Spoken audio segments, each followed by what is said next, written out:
Here we go. Here we go, loves. Welcome. Where are we? Hello, people. What are we doing?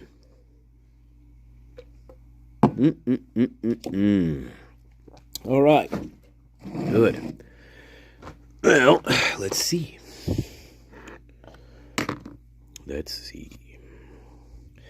Welcome, Dame Deb, Queen of the Bees. Welcome, Ellie, Mr. Smiley, up to no good as always. Welcome. This is John. Double Trouble. Welcome, Edie Redmond. Welcome, Lorraine. Eyes. You're normally cleaning kitchenware. What are we doing? Oh, well, very good. Now you don't have to be distracted. There you go. The Empress. Right, Mrs. John is the Empress. That's right. Welcome, Ashley. Welcome. Hello, love. Welcome. Lynn Champagne, love. Of course. All right. Well, what are we doing? All right. So, let me pull this up. I was trying to figure out how I wanted to do this.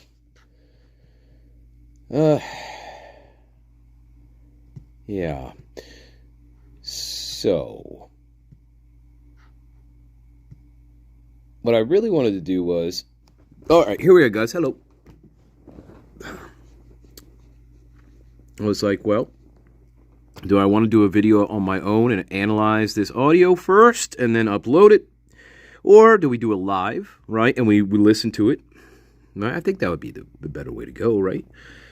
Upload the raw version later with just the audio, but maybe another version that actually has subtitles to it so we can understand what they're saying, which is a problem because there are no subtitles to this. So I wanted to create a video, okay, out of the audio file and have subtitles on it, but I'm like, let's just go live with it, right? This is document 77, right? This is one of the most important documents in the entire thing. It's my opinion, right? We know what this is. This is about little G, GM. He is he fits the profile of the killer, okay? To me, this is extremely important interview and document. Very important to me. That's why I wanted to get it, and we got it. So, good? We good? We all on the same page? My eyes, what's wrong with your eyeball? What's wrong with your eyeball? I see you. Okay. All I have to do is look into the candle, and I see you. All right. Little GM, 2003. He's 18 or 19 years old. Remember who this person is. I don't think Moscow, correct me if I'm wrong, I don't think Moscow police ever interviewed Little G. I don't think they ever did. I could be totally wrong, but I don't remember ever coming across an interview with him. Correct me if I'm wrong. If I'm wrong, please point me in the direction of the document that says they interviewed this character. They should have, because this person is troubled. This is the suspect. If you have, again, we talked about this at length. If you wanted to have a profile of the killer in this case, this person fits the profile of the killer, hands down.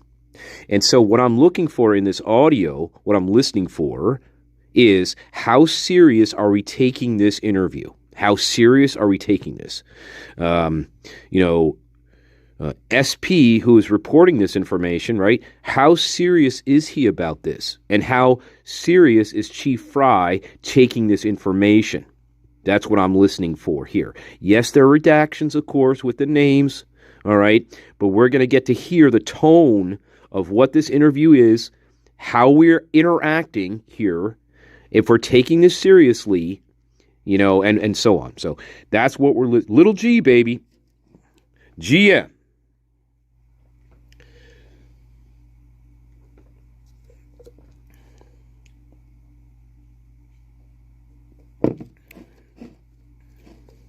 No, yeah, it's a very serious tip. To me, it's a very serious, incredible tip. This is a very serious, incredible tip. This person has a lot of detailed information about this person. Yeah. All right, so we'll start real quick, but just to refresh our memories, right? This is 77. This is where the audio comes from. It's done by Fry, conducted on 12/13, SP, and we're talking about G or G, right? GM. GM, birth date 2003. He's 18 or 19 years old. This is who SP is discussing with Fry, right? And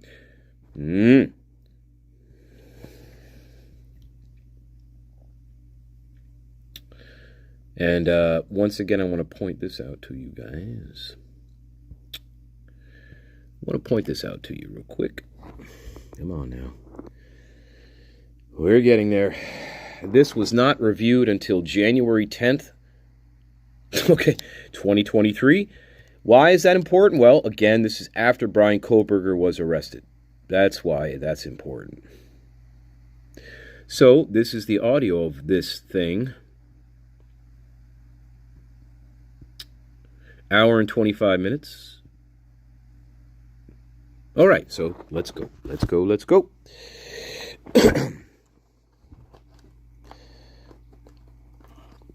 Take a quick break, and then we'll get into that. It's raw. There are no subtitles, unfortunately, yet. But whatever. We can listen. All right, quick break, and this is what we're going to get into. So this is it. I mean, it is. Yeah, I'll show you. Hour and 26:52. It's raw. If I can show you, see, Fry. There you go. That's what we got. That's what we're going to start with, right?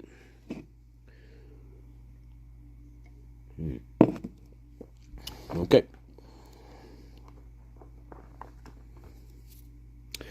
All right, and then as we listen, I want you guys, hey, tell me what you think. Just tell me what you think about this. It's one, right, you guys know this. It's one thing to read information. It's another thing to actually hear it in audio and actually hear what the tone of this is going to be. All right, quick break, and then we get on to 77, baby. 77. Nobody else got this. We got it, baby. We the greatest of all time. Greatest of all time, though. I told you. Nobody believed me. That's the nature. Nobody believed you. But the garden believed you. Some of the garden.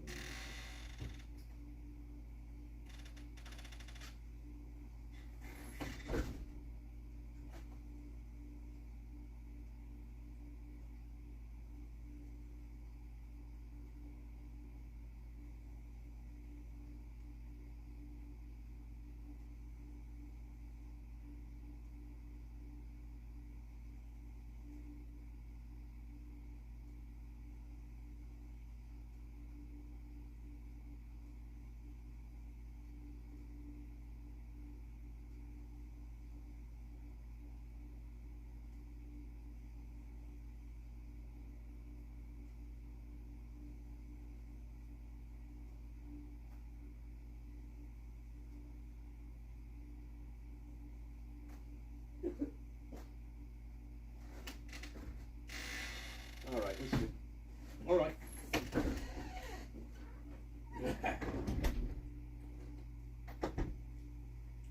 All right. Yeah. I've probably listened to the first 30 seconds of this just to preview it, and already there's some dialogue in here that's not in the document I find interesting already in the first 30 seconds of this. All right, here we go. Are you ready, guys? Ready. Here we go. Sorry, guys, no subtitles of this fucking thing, but whatever. Here we go. All right. Good for you. I think I'm recording, so let's go. All right, let's go. Yeah, that's kind of I think that's why it's on both our parts. Yeah. bullets out because I. Good. Not literally. I get it. You follow with it? Notebook. Yeah. All right, we're joking. We're being jokey. We're being jokey. Hang on. I want to turn this off. Yeah. All right, we're being jokey. 26 seconds in. We're jovial. Okay, let me get my bullets out. Great. Good for you. Good. So, let's start off first. Yes, okay. First name, what's your middle initials? SP. And then... Just like the hands and SP, baby. SP. And what's your address? What's the matter? Hey, welcome, Adam. No. What's wrong? What's wrong? No bass. I don't know how long that'll be, but that's probably while I'm doing this remodel anyway. Yeah, unfortunately, this is how I got it. Okay, so we're just going to walk through this a little bit slow. When you go, whatever way you want. I kind of made some outlines, like I said, both things. There's been so much, as I've been thinking about it and remembering, that I thought, I've just got to start writing this stuff down. Yeah. So first, are we going to be talking about just one person? Yes. Okay. Can I get that person's name first? Yes. So I don't have his full name, but he goes. Little G? And I've known him as a troubled kid. I've known him as a troubled kid. Now that is not in the document. So already off the bat, that knowing this person as a troubled kid or whatever, that's not in the document. Okay. Or at risk, I'd say at risk. He's not really At risk, not really troubled. Now, did he live in Moscow? No. Okay. Do you know where he lived? Yes. And I just went and double checked that address because I was going to talk to the. I don't know if they're still there or not. He was living with. Okay. Okay. I don't have the. Welcome, Sir Equinox. Yeah. Of course, it's going to be And redacted. that's off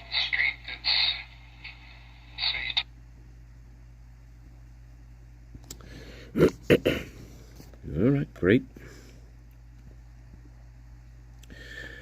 Great. Yeah. And then across apartments are in their apartments. Is this here in town? This is okay. Down on just off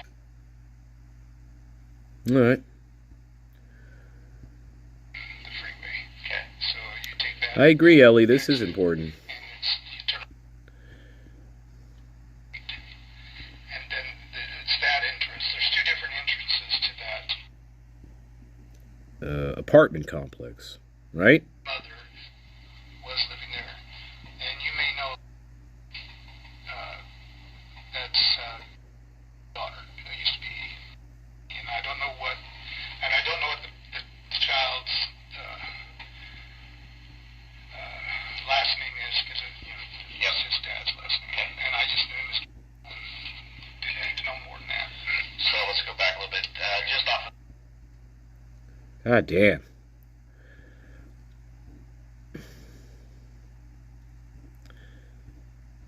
Okay. And it's up. Apartments. They just went straight in, right up the stairs to that stairway. That's where they did live. I dropped off some instruments, and I even spent a night there one night. Okay. The B apartment. Okay. So this kid is his grandson. Okay.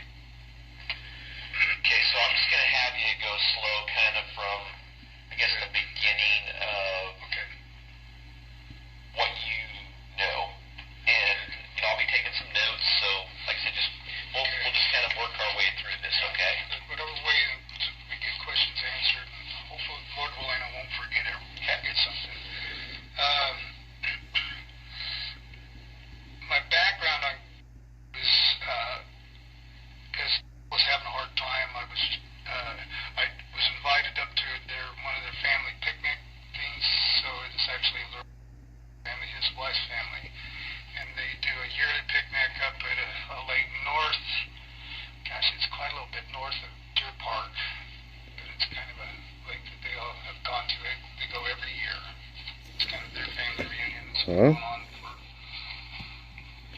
multiple generations. So I drove, both of them were having a hard time with their driving and whatnot, and so when I was working the store, and I didn't have any other people around, it was at the start of COVID, so the very first summer of COVID. And so I drove them up there, and at the last minute, and then her daughter, and I don't remember the daughter's name right now. She's a little younger, not much. And so I met him just during the drive. Very pleasant kid. When it comes to, they were all in the car with you. So all in the car, yeah. So I went up there, and then we went to the picnic. And so while we were up there at the picnic, bless kids, those girls, they all got their own certain fire, and some of them were fired one to the other. But one of the daughters had there was a lot of little kids around, and other people coming in there. And because of COVID, there was more people out camping than normal, so people went out. But anyway, so there got to be one of the daughters was just giving people a real hard time, getting them to slow down. So she was playing traffic cop, didn't want kids hurt. And but she she was a little overdoing it a little bit. But anyway, so she annoyed some other man, and so they kind of got into an altercation. And then two of the other sisters kind of got in, and it was like, this isn't too good. So this one man, at one point, he mentioned something kind of almost like a threat with a gun type of thing. And so, wow. Anyway, Okay. so I didn't think too much about that. But anyway, a little later in the evening, the ladies had to walk past where these other people's camp was. So I went up on the hillside just to watch, make sure everything was okay and nobody was going to bother them. So lo and behold, while I'm sitting up there, pretty quick, all of a sudden, just shows up. Little G right there. shows up. And so very stealthy, and all of a sudden, wow, that was pretty intense. And he'd been on the other side of the hill watching. So I thought, wow, that's pretty amazing. And I thought he was a little older than he was. My take on that is his mother, she's an alcoholic, and is very, very verbally abusive. And so my take on that is because of their family circumstance, he sees himself as the man of the family and the protector, kind of a protector. And, actually felt pretty good about most things he said. I just thought, and I was surprised because he carried himself about 2 years older than what I thought he was. Or what, he was, I thought he was. How old do you think he was at that time? I was thinking he was probably 16, 17. It turned out he was only 14, 15. Okay. So, very, and at that time is when he pulled out and showed me he had a pretty serious knife on him at the time. Okay. So he was really into knives. So that was kind of the first time I realized, okay. And then in conversations realized that he had been into ROTC program. Huh? The kid is a soldier at heart. Huh? I think he's dreamed of being a soldier, stealthy, Rangers type thing. Right. That's where he's headed. Hey. Yeah, guys. Yeah, this is SP. SP is giving a tip on Little G GM. That's who he's talking about. He's talking about GM, the 15-year-old, right? I first met him. This is during COVID, 2020. He's 15 years old, but he carries himself as a 17-year-old. He sees himself as the man in the household, all right? He's ROTC. He's military all the way, at heart. That's what we know so far. Within the first, that's what we're describing him as within the first 8 minutes of this. Yeah, good background so far. All right, let's carry that. Good so far? Rangers and ROTC. All right, let's get. Do we need a quick one? We need a quick one. We need a quick one. I'm sorry. We need a quick one. We'll carry on. Yeah, just first 8 minutes.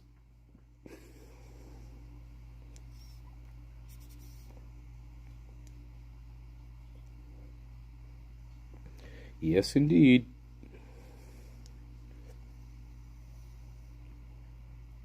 All right.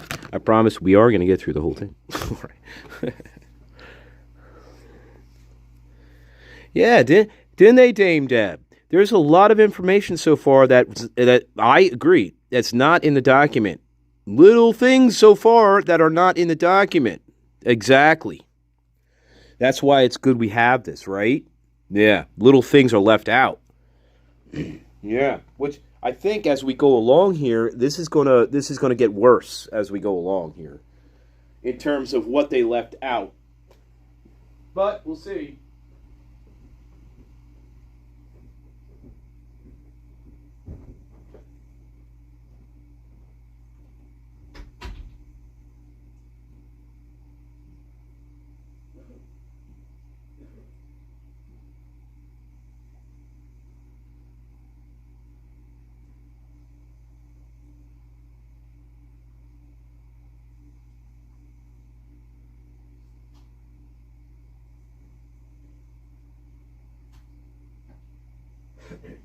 Yeah.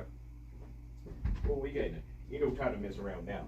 That's the nature. You can't be messing around now. There's some heavy stuff here. We can't be messing around here. You can't. Well, I don't care if the bubble is broke. All right. Yeah. Trouble at risk. Trouble at risk. Oh, it gets much worse from there.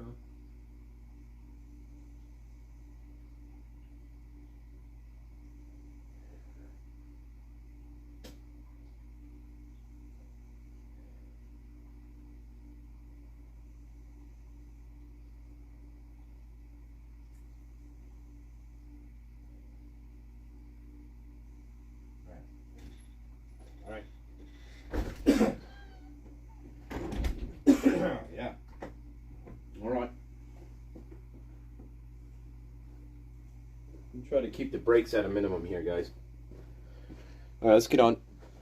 How we doing? All right, we good so far? Don't you give me no banjo music. All right, here we go. Yeah, maybe we should have some banjo music. All right, here we go. Yeah, I think to be honest, I kind of got the general impression of since that time that he kind of drinks and breathes that kind of activity. Yep. Uh-huh. So, yeah.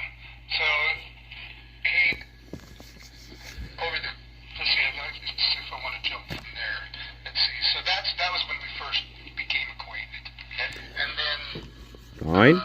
through different times, other family gatherings, times that they would come up. I think she came up one time to help even when we were closing out the store. But I'd met with them and traveled with them several different times. So it's these kind of family things. So family gets me invited me at Easter. And so I've met a couple different times. Maybe three up to there. So they would usually meet up at their family park up there.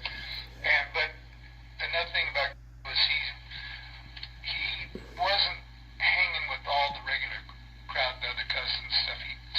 But he was a little bit his own person, a little bit more set apart.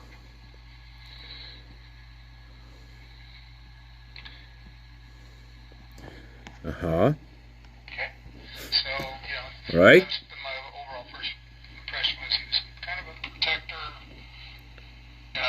set on a military career. He talked about that a lot? Yes. Yeah, talked about it a lot. And I would ask him when I'd see him, it's like, well, nice program. And anyway, so... Uh-huh. And that has stayed pretty consistent the whole time I've known him. It's done that. Uh-huh. But he had... Matt Moy? On several occasions, he has pulled out and showed me his array of knives, and he had multiple knives. So what would you describe those? So his knives, the first round of them were, one would be kind of a, more like you do, like, I come from a hunting background, so one would be more like a skinny knife, but then he had, one like you would do when you're gutting out a deer. So he had pretty good sized knives.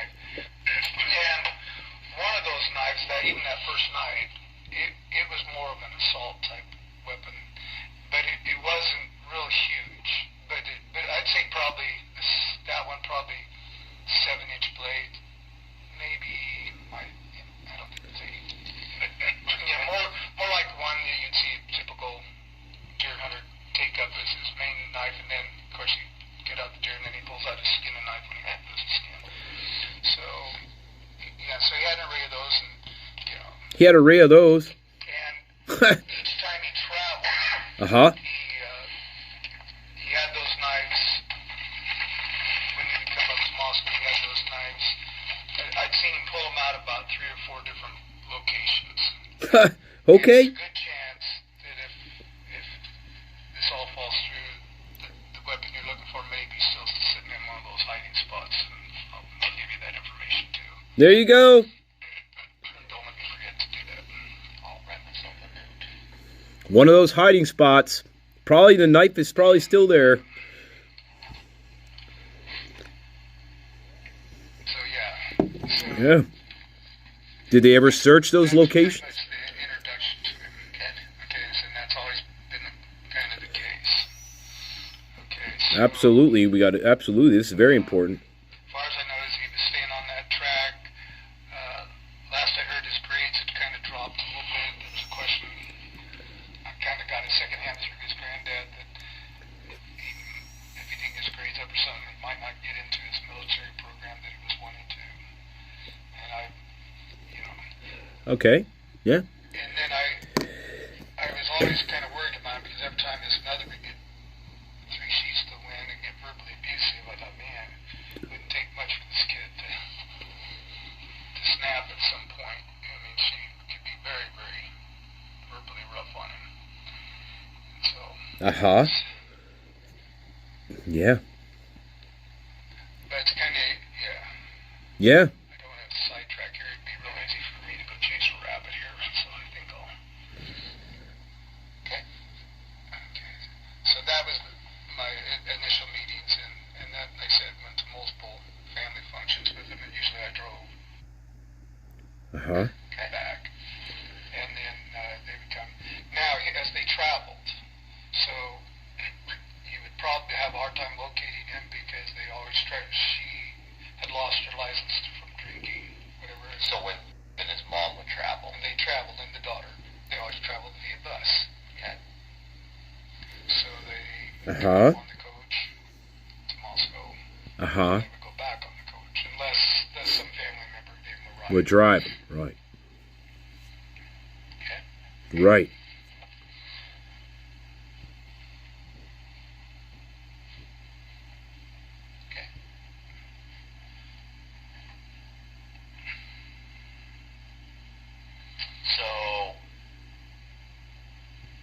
Okay, what do you got? Traveled up there several times, or maybe not even known, right?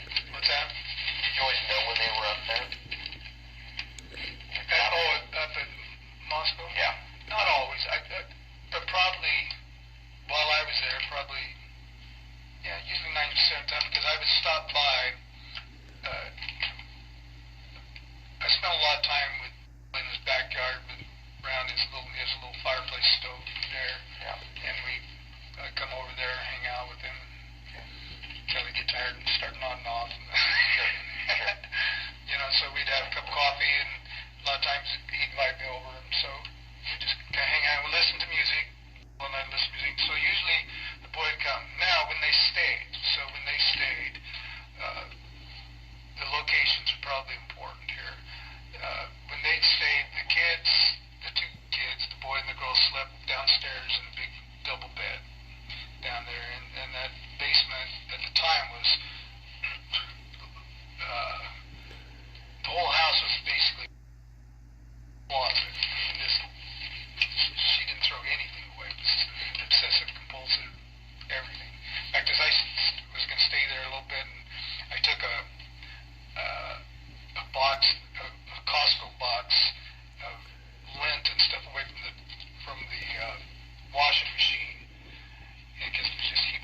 sleep there. But at one point, I know had his knives in a duffel bag down there at one time.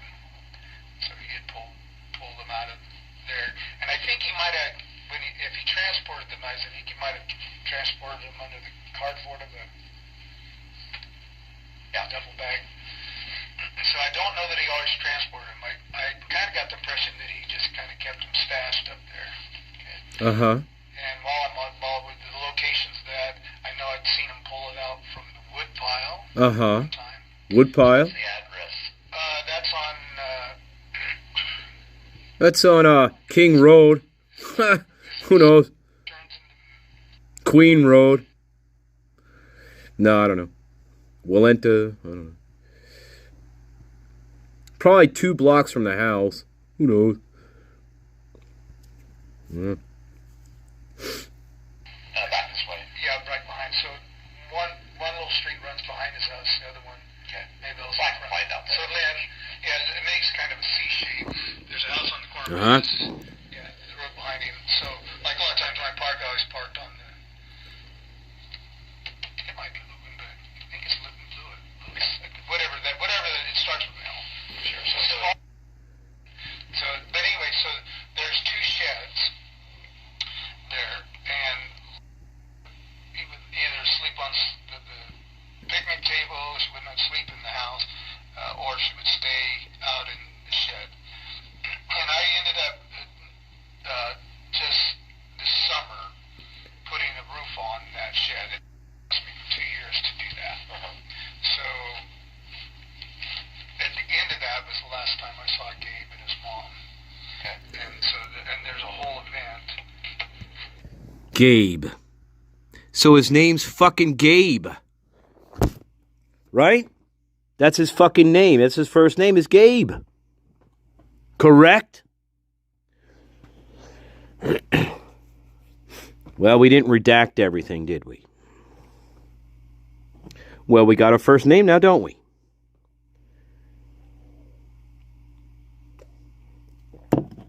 Yes, we do. Well, Gabe was a possibility. We weren't sure, but now we know. That's his first name, little G, Gabe.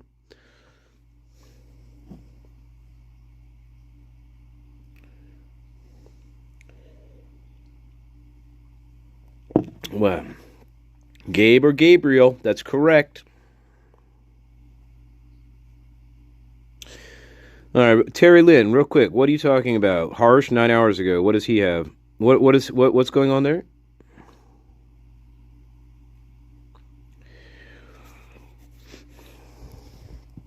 Gabe M. Gabriel M.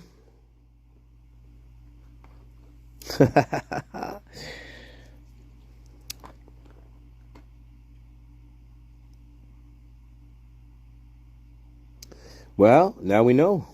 So screaming and thumping. Different audio? Interesting. We'll have to listen to that.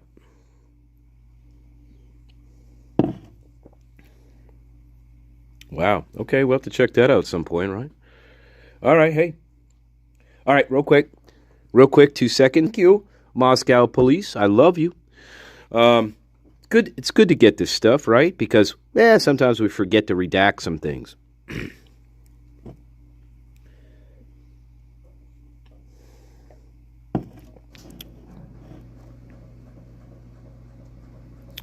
I don't know. Good question. Molly. I don't know.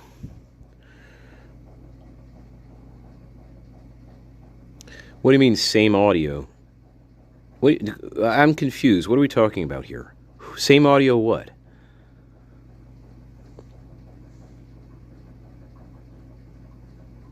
I love you too, Lynn.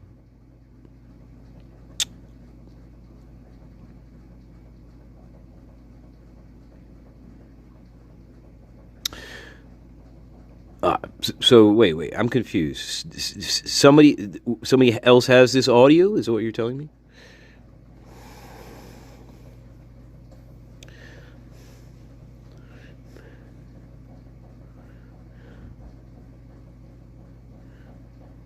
All right, so we're talking about something different here. Okay.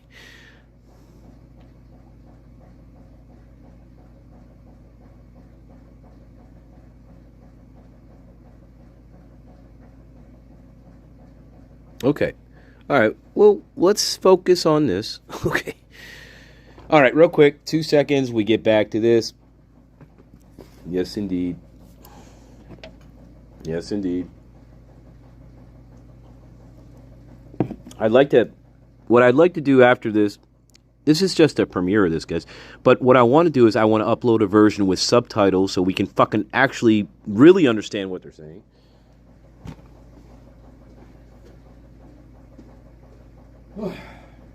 Yeah. Ridiculous. Well, I'll tell you what. No, I'll get there. We'll get there. We'll get there. We'll get there.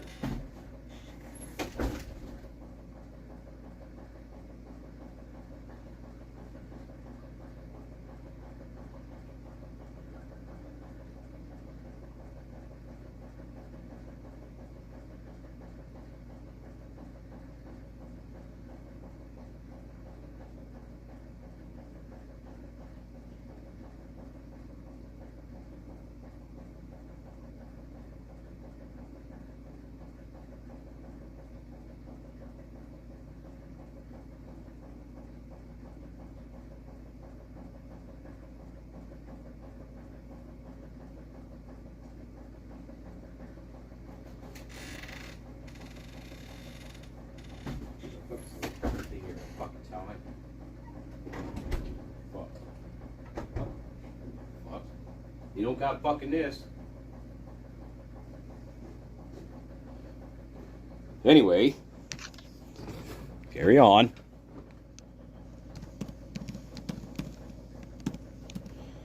All right, let's go.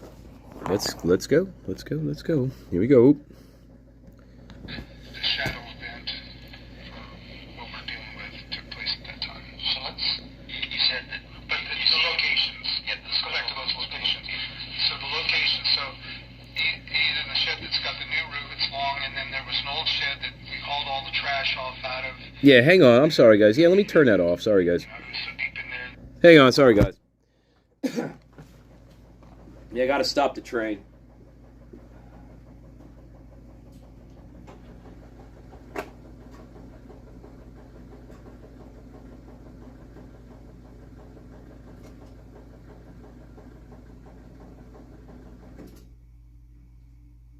All right. Put the brakes on the train. There we go. Yeah, sorry. Lots of sounds. We found a rototiller under there. There was chainsaws. There was things that haven't been seen in years. But anyway, so this fall, a lot of people jumped in the family and went on to clean everything up after what happened. But anyway, so Ride my llama. was one, the shed, those two back sheds. Right? 2 sheds. Multiple times, I think he's had them kind of stashed away in the one I put the roof on. Uh-huh. So, yeah. And then wood pile, you said? And then one time I saw him, pull them out from the wood pile. Now, there are, some of his cousins are aware of the knives and that. Uh-huh. And I think the other kids kind of looked up to him a little bit, so, which is I can't think of it, I think that's son, she lives down.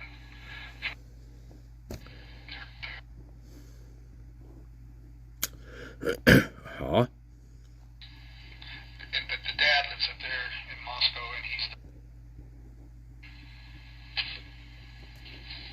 and so, yeah, so is a couple years younger. He might be worth talking to at some point, just kind of put a little side. I know that on the one event, he may be aware of when I share the All right. event that took place. And then there's another cousin that lives there, and I think that's... Uh-huh. Lots of cousins. So there's been some divorces, so some of the kids are in there part of the time and part of the time they're not. But there's... So this is SP, Chrissy S. Ferris. The guy's name's SP. He's talking about big knife collection. Yeah, well, you'll see. Some of these boys, when they get together, they could be pills. Sure, a little bit. They're boys. Uh-huh. So any other locations? You got the 2 sheds, new one and the old one, and then there's the wood pile. Yeah, the wood pile, the 2 sheds, and down in the basement. In the basement. Places. And if not, you float them. Now, my thought on this is, in light of some of the other stuff that went on, he's a very smart kid, and this is that good. He's been studying it that long. Wow. Right?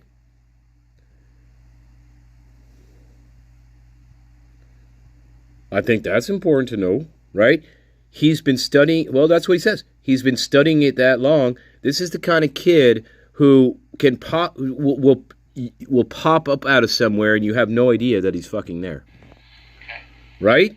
But anyway, so he may be smart enough that gun is, or not gun, but that knife is vanished. Okay, and now that knife was not first seen. The knife that I think, the last one I saw is even a bigger weapon. Uh-huh.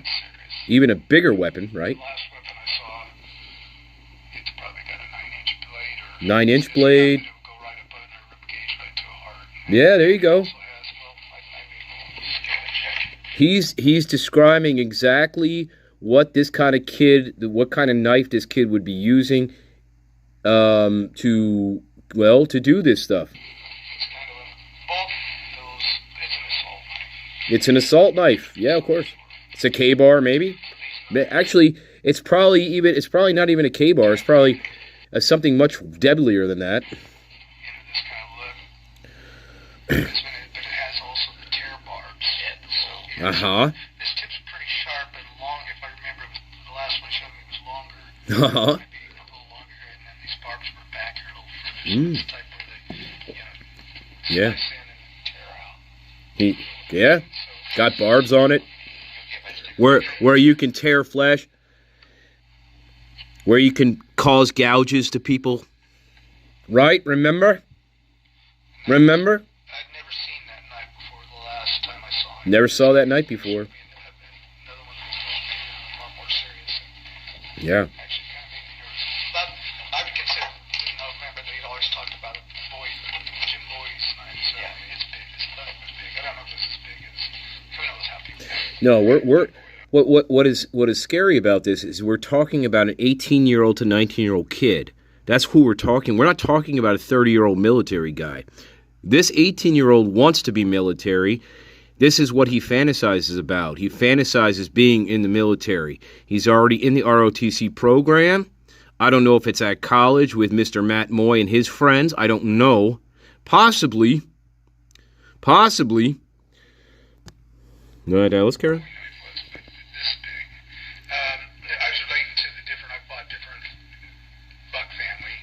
Uh-huh. I knew Roland Buck and that one thing. So at one time I had a pretty good size my hunting knife, so it was probably, I'm thinking that's probably 6-7 inches. This knife, but I knew they made one that was bigger now that will fly with your, not chopping wood. Right now. This is 2022, right? So this person is an adult. He's 18 or 19. I don't know what his birth date is. He's not a minor. This last one. This kid's not a minor. Yeah, seriously. And like I said, it just looked like it was just completely designed to kill. Okay, so I'm sidetracking a little bit. So where are we at here? So about the locations. Those are the locations. Okay, now on the locations. Okay, so I have a real deep concern because I knew that when I told you the locations, I know you guys are going to be going in there to search. Did they?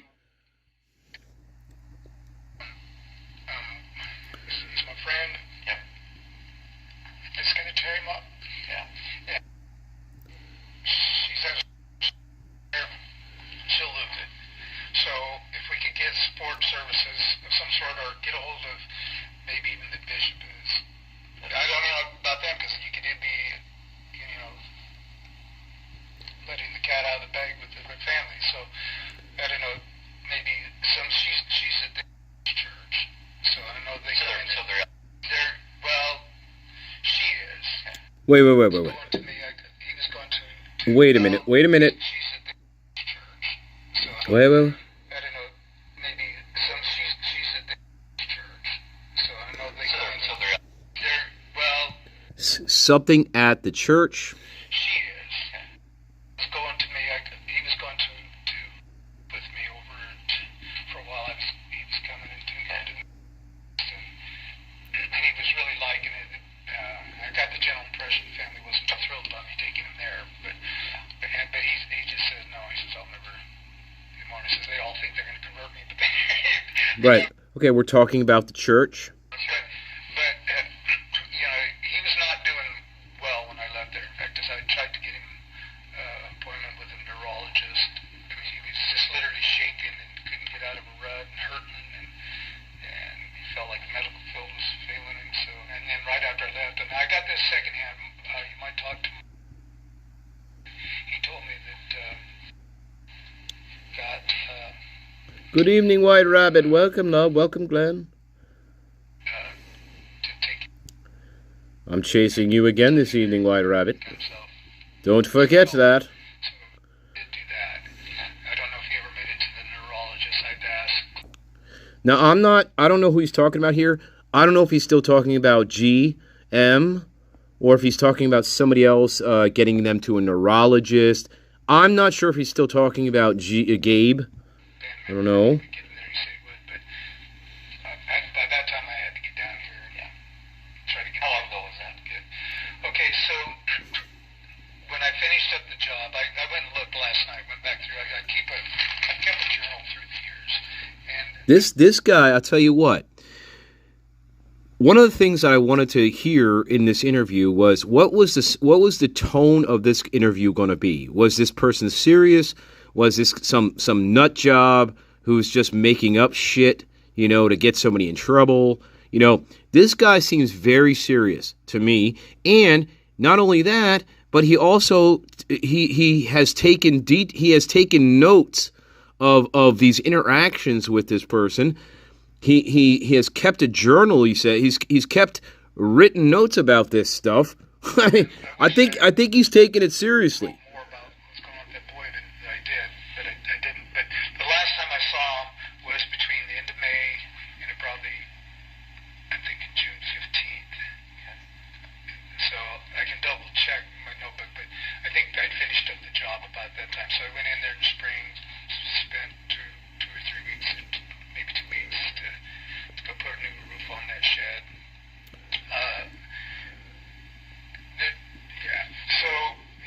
Okay. Did that, and Right. at the end of that is when I saw that time, and that's when there was around May. End of May to June 15th. I'm thinking because I'd finished up the job and I was still just hanging on because I was taking doctor's places and trying to get stuff ready for me to pack up and take a load from there down to here. Try to get moved up. So I do know that's, I know that I think by the 15th I was back down here. So I'd come in here, landed with my sister for a little bit, see what's going on. Welcome, Amy Conway, love. Go put that roof on. Good to see you. And so I'm thinking the time I saw him was in it. And that's when there was an event that took place, and the event's really important. So let's talk about that. So the event took place at the Mad Greek restaurant. Mad Greek. Here we go with the Mad Greek. This is important. This fulfills the stalker. Remember the whole stalker bullshit we've been hearing about? This fulfills the stalker narrative. Right here.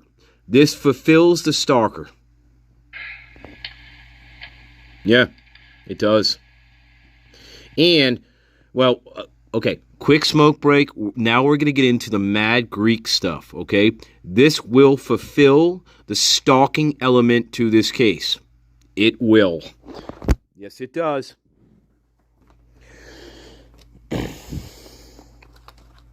Yes, it does. Oh, they had a stalker. Everybody had a stalker, right? Everybody had a fucking stalker. Well, yeah, they did have a stalker. Two of them did, actually, I think. And yes, it was Xana and it was Maddie. If anybody had stalkers, it was them two. All right? Yeah, and the Mad Greek is always going to be the focus point here, and I believe it is. I still believe Mad Greek is a focus point here. Not Brian Kohlberger Mad Greek. No, there is no proof that Brian Kohlberger ever set foot in the Mad Greek restaurant. However, as we're about to hear, Little G did. Yeah, and oh yeah, well you read the document. But I got a feeling we're going to hear a little bit more detail about what happens here in the Mad Greek restaurant here. Yeah. Yeah. Anyway, quick break. We'll get on to the Mad Greek stalking. Oh, it gets much worse from here, my loves. If you guys have not read Document 77, I highly encourage you to do it. Because this is your suspect. This is the profile of somebody who could kill these fucking people. Kill these kids. This is the guy. Absolutely. Oh, yes. Anyway, quick break.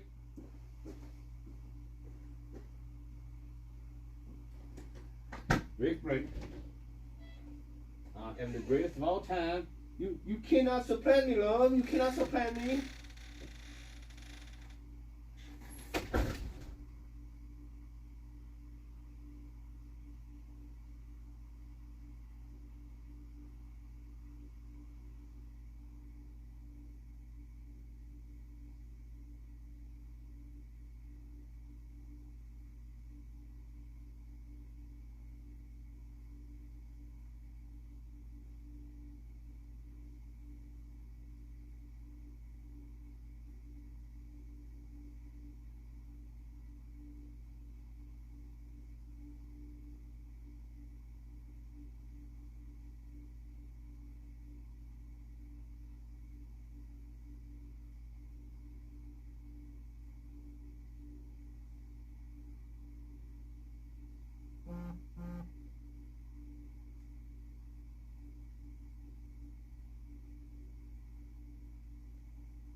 Masternature. Oh, what is your deal? I don't know who's talking. I'm the greatest of all time.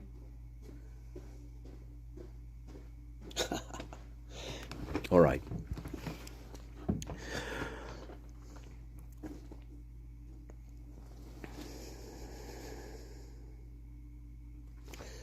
Yeah. Yeah, indeed, indeed, indeed. Remember, ROTC. Remember the Relenta boys? ROTC, guys. Remember, there's a connection somewhere in there. Yes, there is. Oh, boy, Mrs. John. Yeah. You know, I didn't want to have to do this, but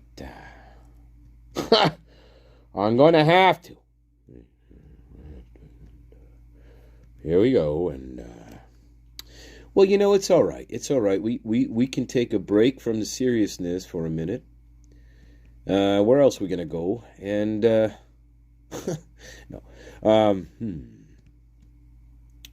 what is this? Oh yeah, this fucking guy. All right, hey, Mrs. John, are you here? Is everybody here? Gabe M, Gabriel. Mrs. John, are you ready? Holy shit.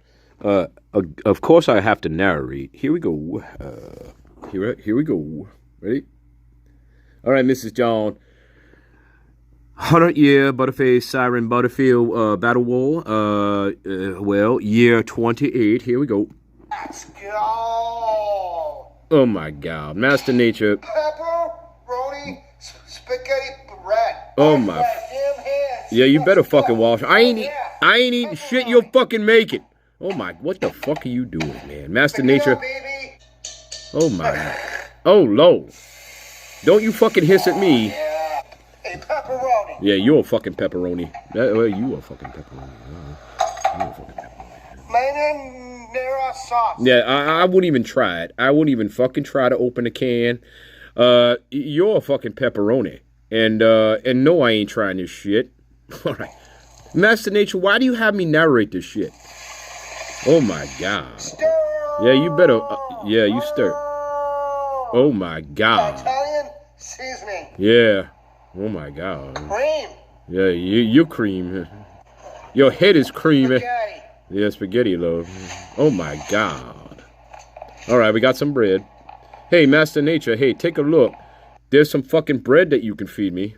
Nice. Yeah, nice. I wish I had some. Butter. Yeah, yo, here we go. Hey, Mrs. John. Mrs. John.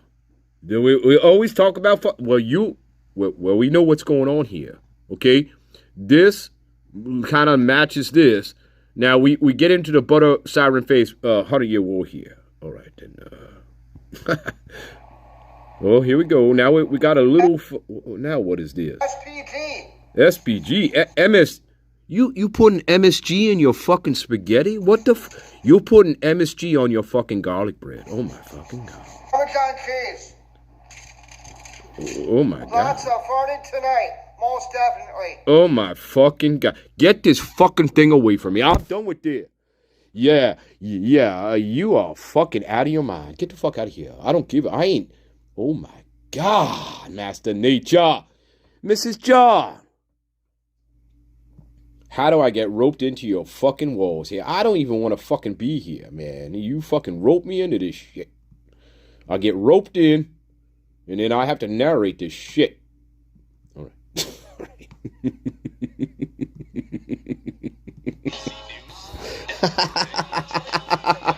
Oh my fucking God, guys. Come on. Yeah, that's right, bitch. Hey, who the greatest of all time? I'm the greatest.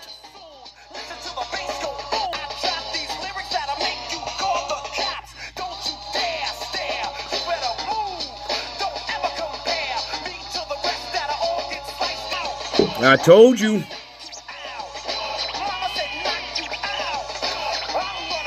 That's right. The cube loves you.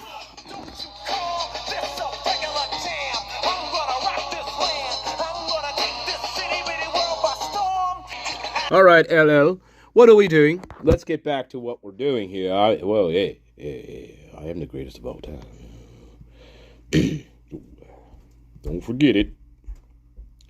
Don't you forget it. Now, where are we? All right. Now, how do I get back to what I was doing here? Oh, my Lord. Oh, my Lord. Oh, my Lord. Yeah.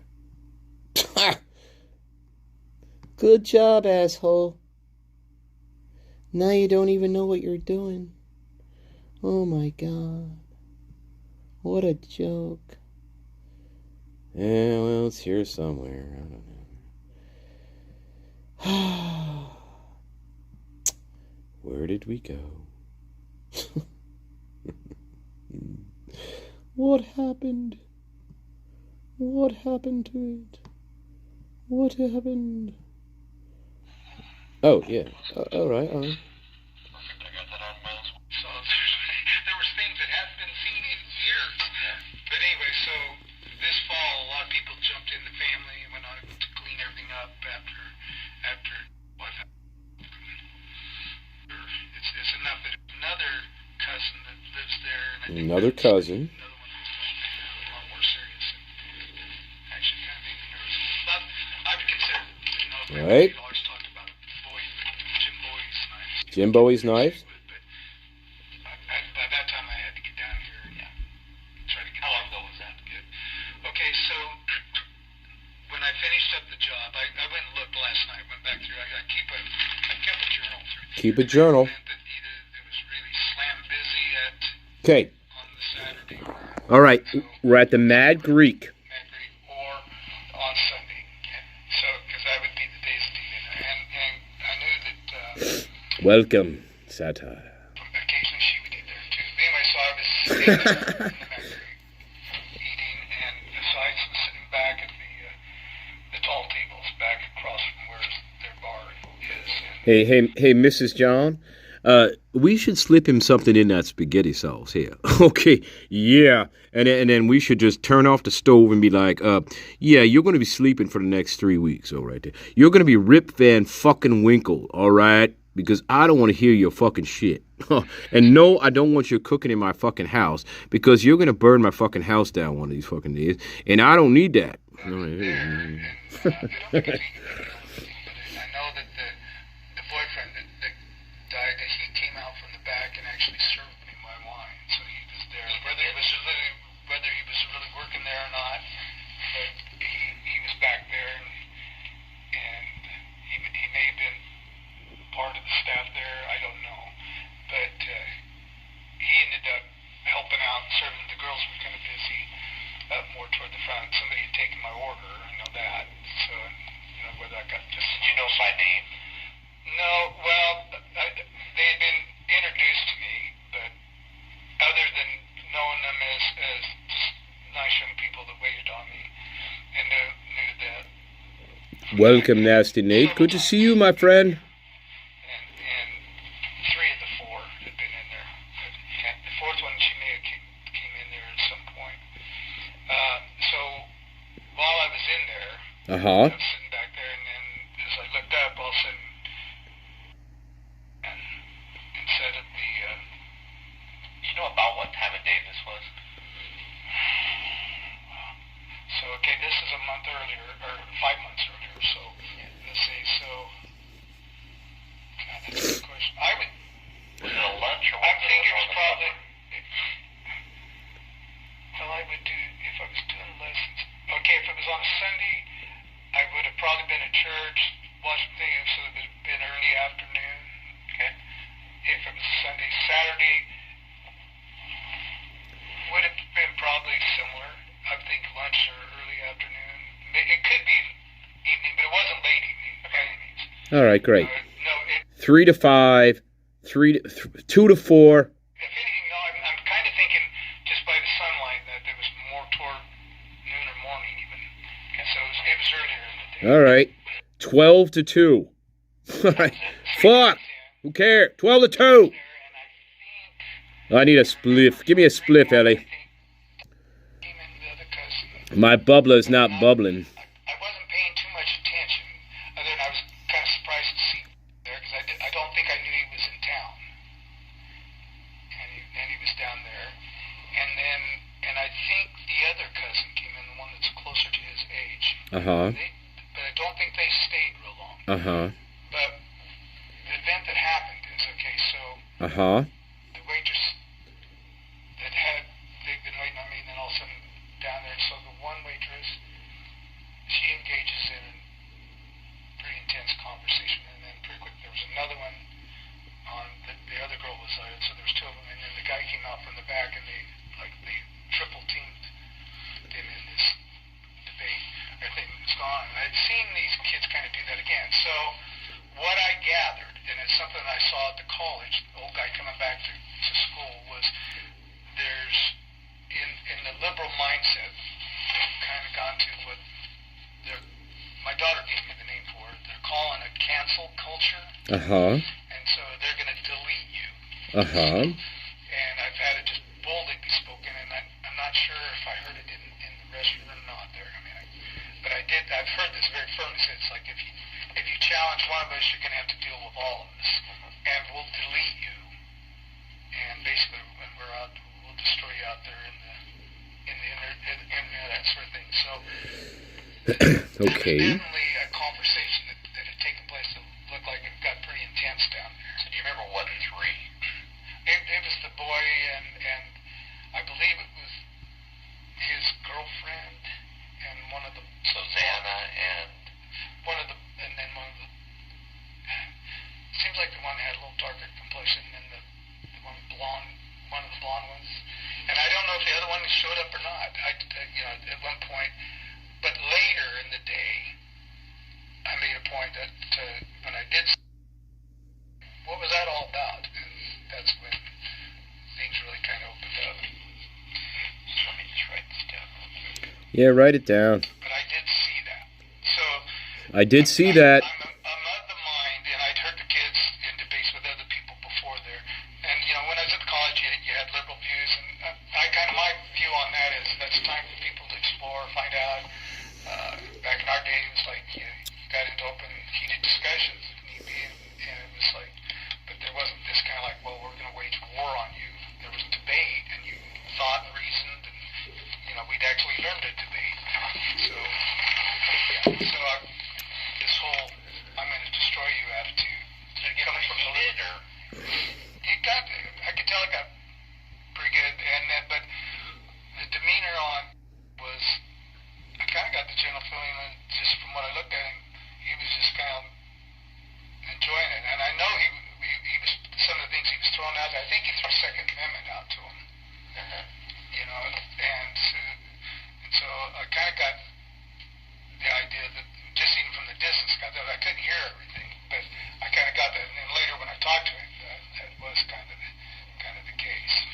So, you want to go to when you talk to him now? Or is there anything between from that altercation or that discussion to when you talk to him?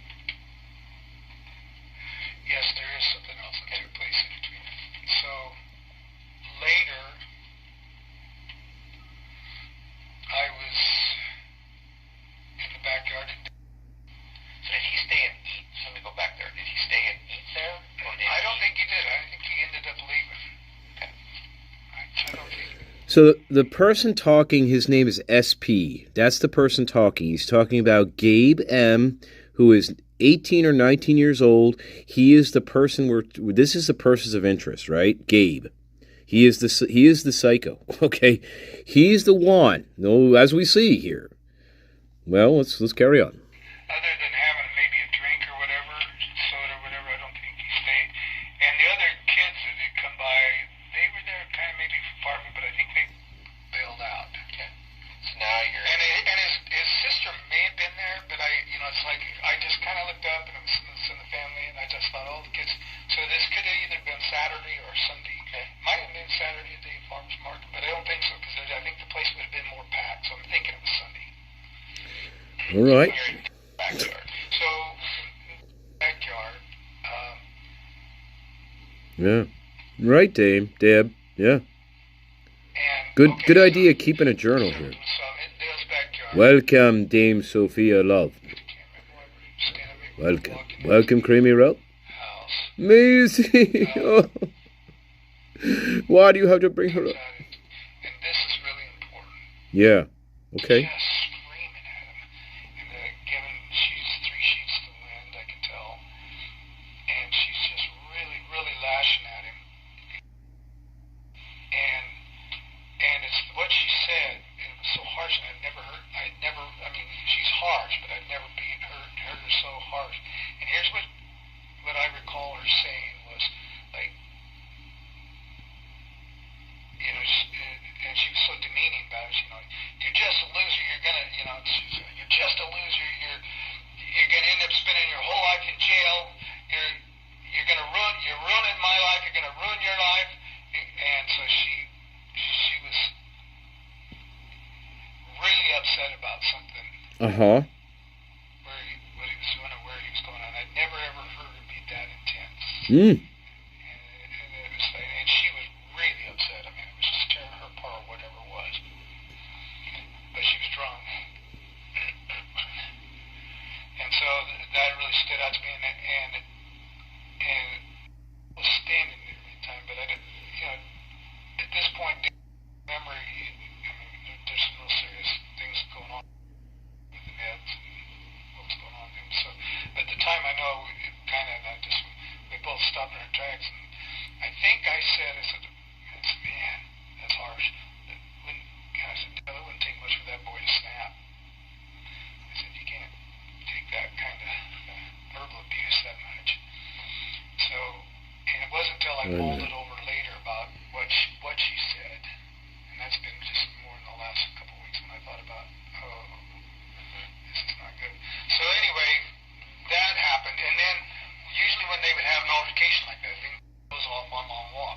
Long walks. He got up, and so Yep.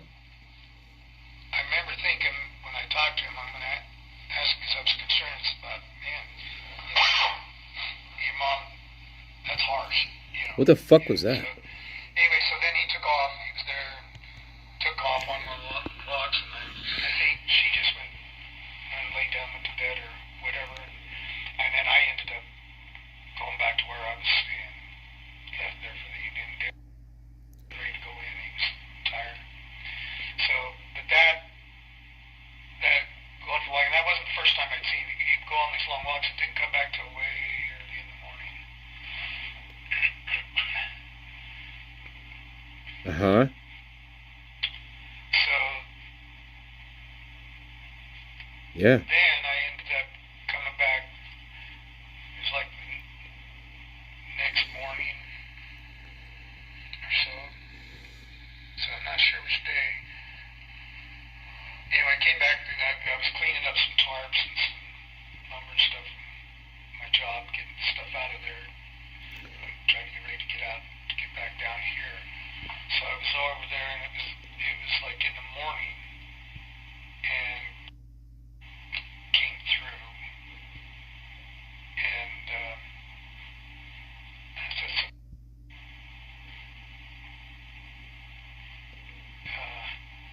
I think I asked him for, so when your mom lands in the, you go for those long walks, what do? You go hang out just downtown? And he said, no, I was at the college, which kind of surprised me. I went, at the college? He says, I go to the college. And I went, well, that's interesting. I said, so, you know, your mom was awfully harsh on you. You know, that's a lot to take. And he says, oh, well, she can't help it. She's just sick. He says, I don't blame her. He says, but I do blame where it all started. And so, and now that, and he said it started down there at the college. And so the story that I've gotten from Gabe. Right? and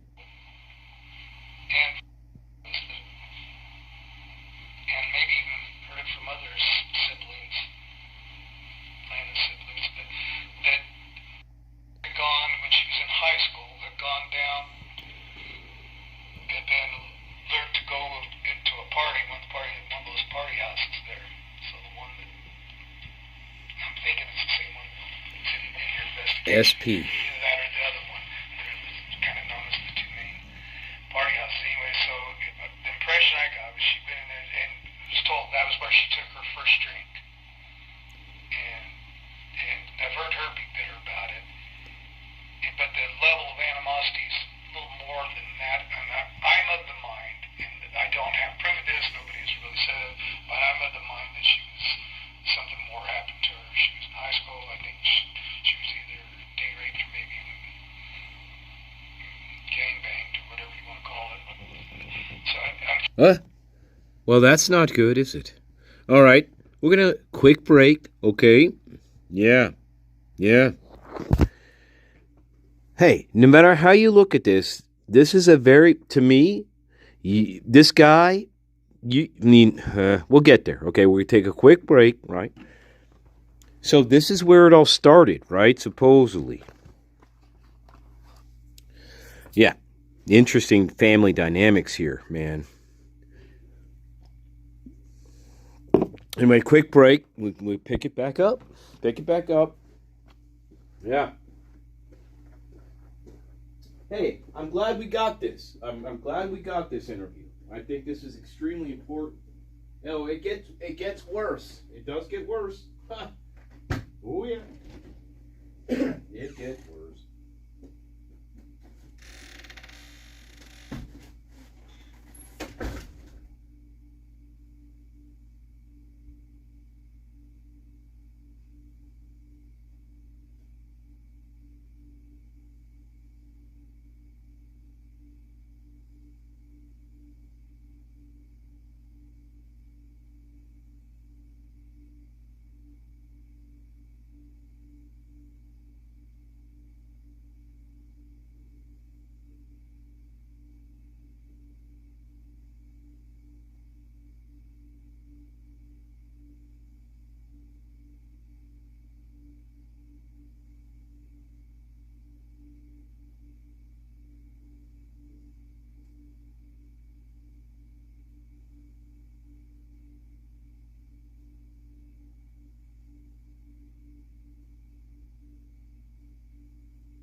Yeah. But wait a minute. Wait a minute.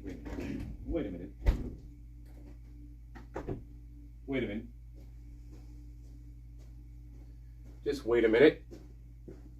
I know what you're thinking. I know what you're thinking. All right.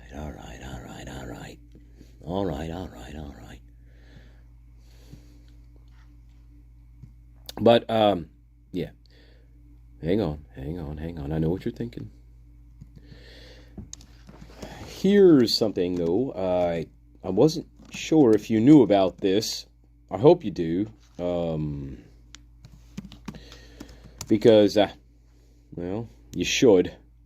You really should know about this. Yeah, you should. Yes, you should. That's right, babe. Talking about the midnight game, the one you never seen before. All right. Just wondering. Just wondering about that. That's all. I'm just wondering. Just wondering if you heard about that. That's all. All right. Let's carry on, shall we? Yeah. The one with the knife. I think the level of hurt is much, from what I've seen, is deeper than that. And I think he's well aware of that. I know it mentioned it 2 times, well, it all started there. So I don't know that, but like I said, that's... Yeah, where is I am, love? Welcome, Thomas Aquinas, sir. Where I am, where are you, love? Come on back.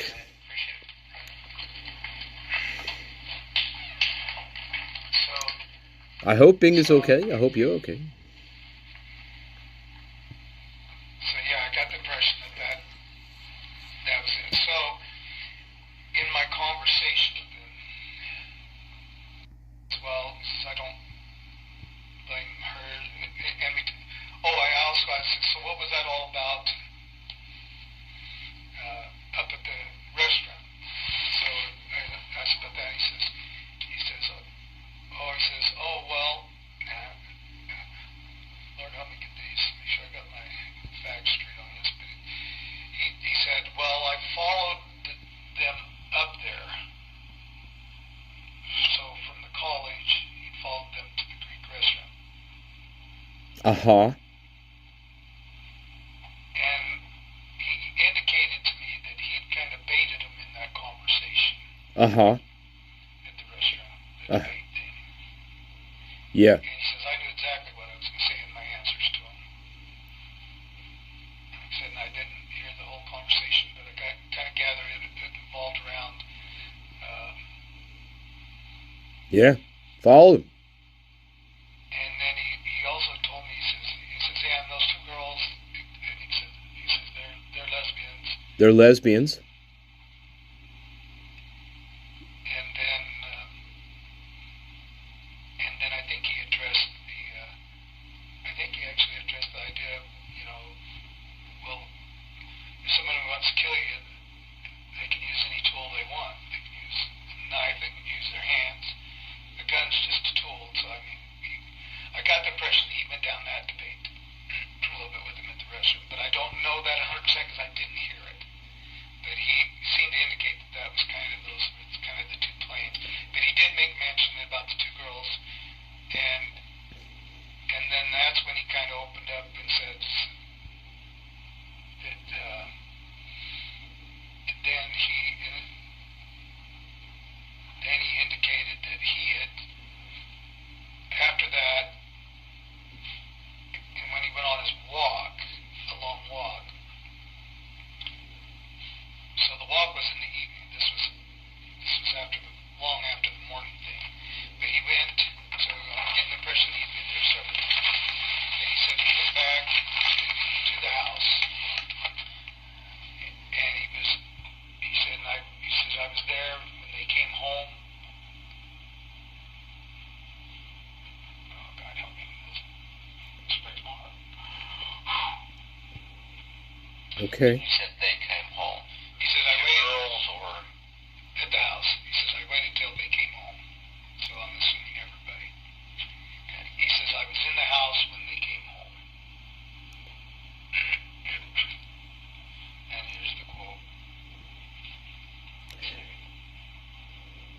Yeah. So here, guys.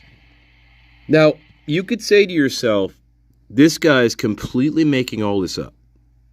Right? But, okay, sure, he might be. But he actually has this stuff written down in a fucking notebook. So he's reading off this shit. Okay? So, yeah, he may be making this all up, possibly. But what would be the point of making this all up? Why?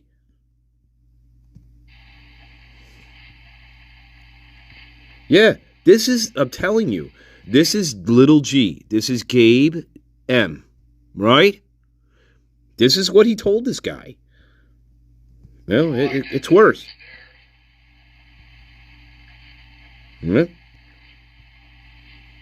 Yeah.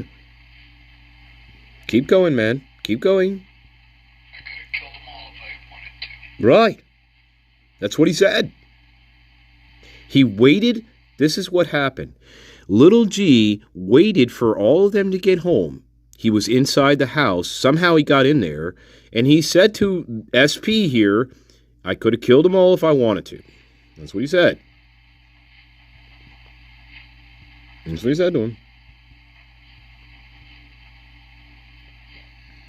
Next time, hey, I'm going to put subtitles on this fucking thing the next time I upload it. So. And then, I think it was at that point, he went and he actually showed me this other knife, the bigger knife. Showed me the bigger knife. The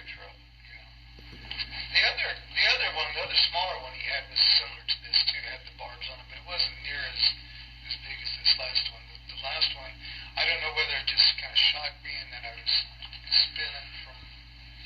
Describe it to me as far as was colors of everything if you can remember. Colors of what? The knife? Colors of the knife? I don't know. I think my focus, I wasn't thinking much about the handle. I do remember that the handle was pretty clear like this. It had the shield on it was bigger than I expected it to be. Uh-huh. This part was a little wider. Uh-huh. This may even had a little more on it here. But I was overwhelmed by the tip was a little longer than I'd ever seen with this kind. So it was like this was almost a whole knife in itself, and then the barbs. Uh-huh. It came through, so, and I just thought, my goodness, that's a deadly looking thing. And I could just tell it was designed to slice in, hook organs, and tear out. Yeah. And I don't know what you guys encountered, but it's not left a pretty my imagination's been rough on it because after seeing the knife. So, Yeah. I would love it if you would prove me wrong. I mean, please. Yeah. Well, please go to find another path and say Scott's out to lunch and I'll go see the skies or something. No. some of that. Wait a minute. Wait a minute. I think it was at that point. Wait a minute. It came through, so, and I just thought, my goodness, that's a deadly looking thing. And I could just tell it was designed to slice in, hook organs, and tear out. Yeah. Okay. I don't know what you guys encountered, but They didn't encounter anything. Or are we talking about the bodies? imagination's been rough on it because after seeing the knife. So I'm hoping. I would love it if you would prove me wrong.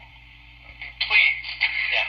Well, please go to find another path and say Scott's out to lunch and I'll go see the Say Scott's out to lunch and we can find another path. So my name is Scott. skies or something. no. Some of that. Try to clarify His name is Scott. a few things. Okay, let me So, Fry Audio only interview with Scott P. make sure I haven't. Back quick on it. That was the rumor. Scott Pesky, right? Perky, was it Perky? Scott P. I thought it was Pesky. Could be Perky. You need to know that being careful. He's lived through this before. His sister was murdered by a stalker that killed his sister and his niece. Okay. It was a boyfriend, but And it was a boyfriend. so I just, you're dealing with somebody that this could really take them over an edge real quick. Anyway, so yeah. And then I also worry about the sister, the younger sister. She's kind of a risk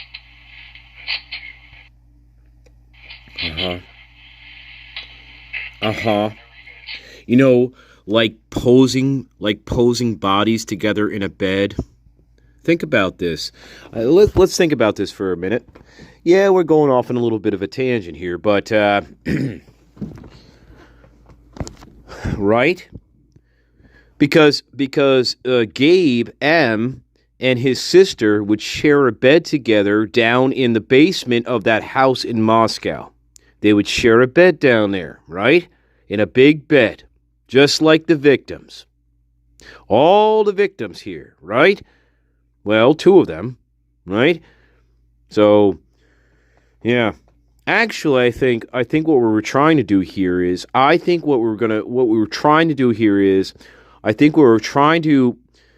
we murder them, we wanted to have them all in bed together. I think that was what the goal was here.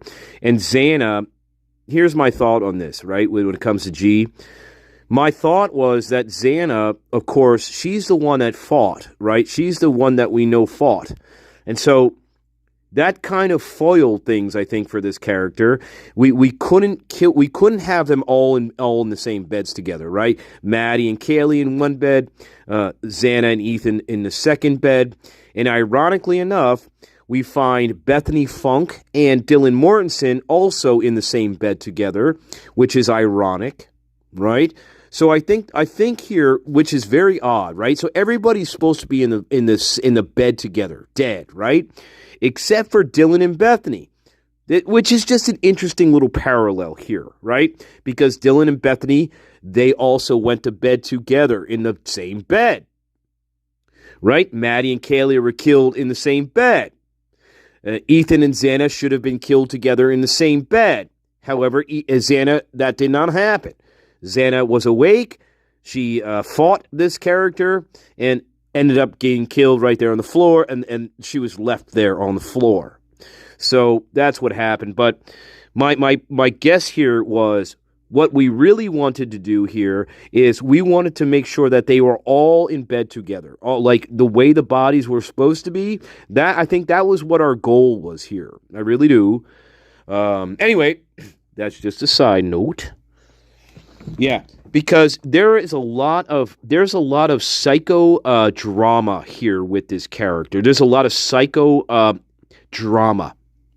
And so we're already sharing a bed with our little sister, which is probably inappropriate at this point. I'm 18 years old. I don't know how old the younger sister is here, but we're sharing a bed down in the basement in the Moscow house here. Right? Mom's sleeping out in the shed. I mean, this is totally bonkers.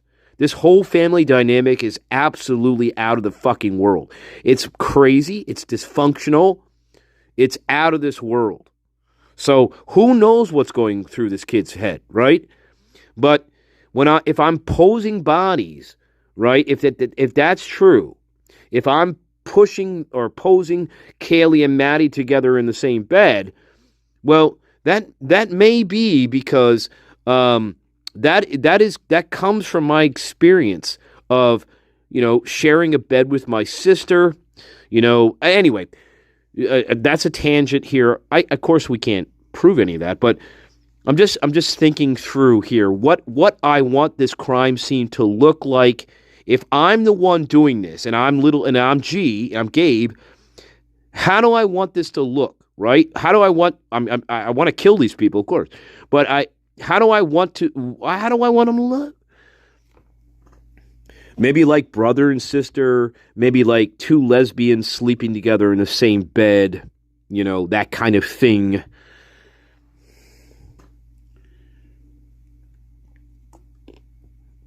It's just a thought.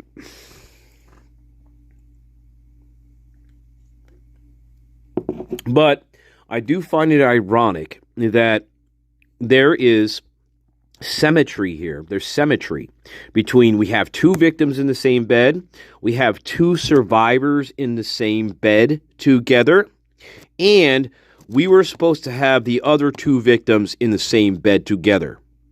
That's what I think. I think everybody here was supposed to be in the same bed together.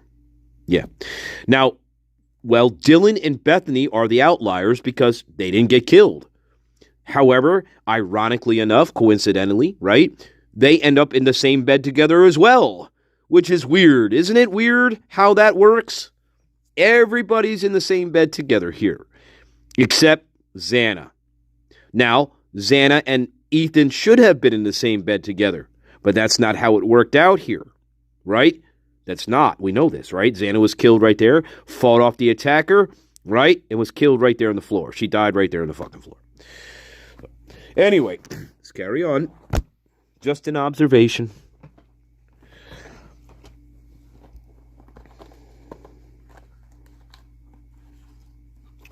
It's just a strange symmetry. We're going to call that strange symmetry, right?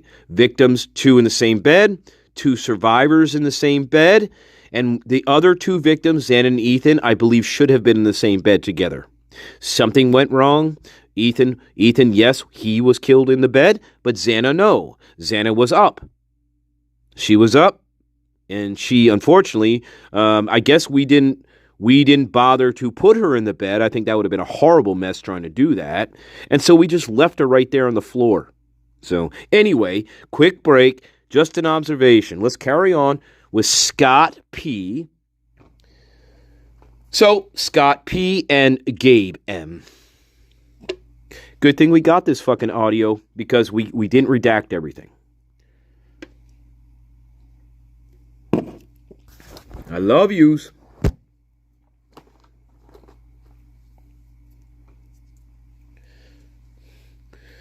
Think about it. I often think about this. Everybody is supposed to be in one bed together, right? It's weird. It's just a weird dynamic of this fucking case, right? Maddie and Kaylee dead in the bed. We got Bethany and Dylan. They're alive, but they're in bed together as well. You know, it's almost like I don't know here, but we'll carry on. Take a quick break. Now, listen, if you can prove somehow that Dylan Mortensen knows who this Gabe character is, well, that would be a big help if you can make that connection. Because, again, I still feel there's a gatekeeper in this house. To me, I still feel there has to be a gatekeeper. And Dylan Mortensen, again, her story doesn't make any sense. So no matter which way you go, Dylan Mortensen still has to play a role here, okay? Let's say this Gabe character is the guy, and he very much sounds like the profile, right? He's already been in the house. He tells this guy I could have killed them. So this person absolutely could have killed all of them. Absolutely, no doubt. He has the tools. He has the knife to do it. This knife is huge. It has barbs on it. It has a huge shield at the bottom of it. I can inflict a lot of damage to somebody. And listen to this. It could appear like I'm using two separate weapons, when in fact I'm using one weapon, but it has multiple functions to it. So I can gouge you with it. I could tear off pieces of your flesh with it. It may appear as if two weapons, but not really. It's not. It's this weapon. This one. Yeah. I can do a lot with this. I could tear flesh from you. I can have gaping wounds, right? I can gouge you with it. I could do whatever I want with it, really. And this fucking kid knows how to use he also knows how to use the knife. You know, it's one thing to have the knife, but this fucking kid also knows how to use the knife, right? And knows what the function of this knife is and how he can use it in different ways. That's this fucking kind of kid. Yeah, this is the suspect. Okay, this is the profile of who you're looking for. Absolutely. Anyway, we'll carry on.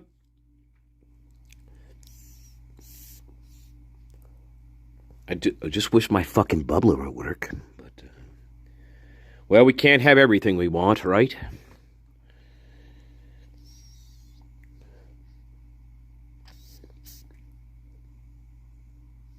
Goddamn bubbler. Cuss you, bubbler. Cuss you. Cuss you, bubbler.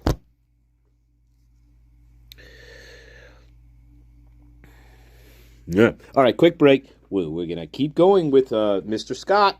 Scott.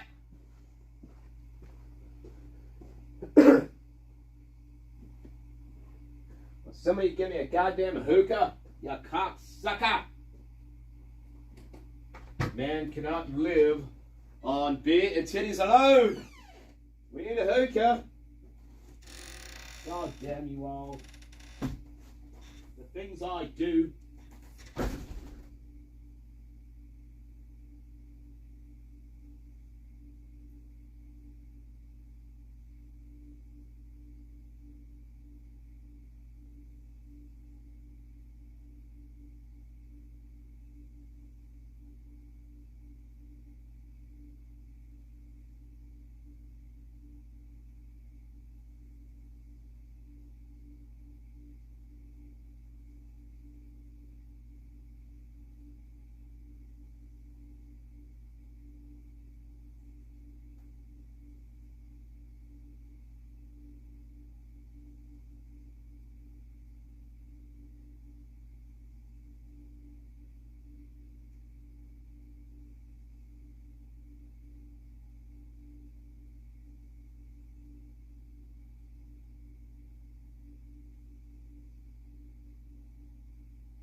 All right. Carry on. Yeah. Yeah. And again, here's the big problem. I don't know if Moscow police ever followed up with this fucking guy. I have no idea. I have never read a document where they followed up with this character. I've never, or an audio interview. I have not come across anything that they interviewed this Gabe character. Maybe I missed it, but I'll tell you what. Yeah, it's fucking out there. This is the guy. This is your suspect. Absolutely. Hands down, no doubt. Let's go. Not there would be awesome. So, okay, clarify whatever you go ahead, ask your questions. So hope things will come back to me. All right, clarify. You see him at Mad Greek, right? Saw him at the Mad Greek. Then when you talked to him later, when he talked about being up on campus, On campus. was he saying the night before he'd been up on campus and followed them to Mad Greek that day? You think? I got the impression that he'd been following him, stalking him. Stalking him. Not just once, but because he gave the impression that he followed him from the house to the Mad Greek, and that's how I knew that they worked at the Mad Greek. Ah. So there you go, right? So we were talking about this again, this fulfills the stalking element in this case. This character fulfills the stalking element. He followed them from their house down to the Mad Greek, where they work. Yeah.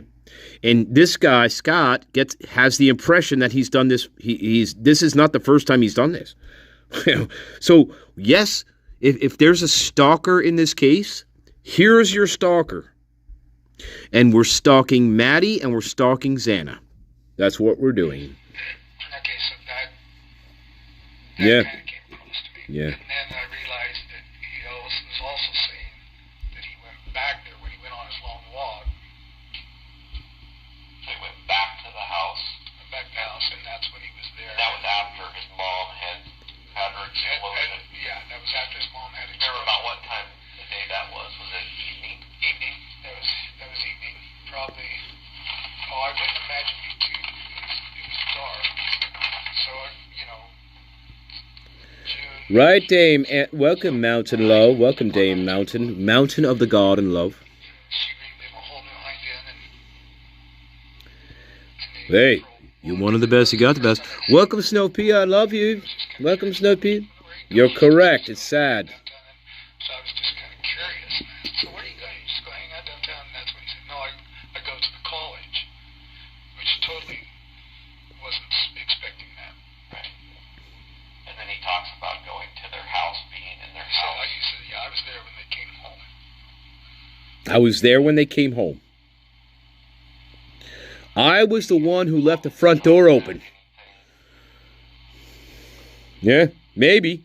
Just so that he could May, June. I don't know. May, June? call if I wanted to. Yeah. And then, Yeah. So, hang on. hope things will come back to me. You see him at Matt Green. Right. I go to the college, which totally wasn't expecting that. Right. And then he talks about going to their house, being in their house. He said, yeah, I was there when they came home. Yeah. yeah. Any other comments about that? Anything? Just so that he could kill them all. I could have killed them all if I wanted to. I could have killed them all if I wanted to. And then, Yeah? Reason why? well, Why? the reason that I gather was because the college is where the philosophy comes from. So this whole, it's basically right out of Marx's, the Communist Manifesto. So that whole thing, he feels like it's being fed, developed. So what I'm seeing is, That's a really stupid analogy, but whatever. now this is speculation on it, I'm seeing a civil war. Two acts. One, the act of the, okay, we're going to delete you, we're going to destroy you in social media, we're going to destroy you, and if you challenge one of us in the street, then you're going to have to deal with all of this. And they do shout him. They just kind of shouted him down in the group. And so that was kind of that would be the liberal Civil War battle. And then he came back with the atypical questions like, well, what would you do? How are you going to defend yourself if somebody comes at you with a knife in their hands? And I'm just kind of going, oh my God, this is really played out. That's my thing. But anyway, so I'm seeing kind of a... So what he's trying to say here, I think what he's trying to do here is this is weird. So it's like, okay, well, how are you going to defend yourself against a strong wind is going to come and blow your house down, right? A strong wind is going to come and blow your house down. But how are you going to defend against that with all your liberal views, right? How is that going to protect you against the big bad wolf? That's what he's trying to say here. Yeah. Two acts of war almost. The way he's trying to philosophize this is not good. This is a stupid philosophy that we're getting into here, but whatever. This is the way this guy is focusing through. This is the lens he's looking at this through. Yeah. Yeah.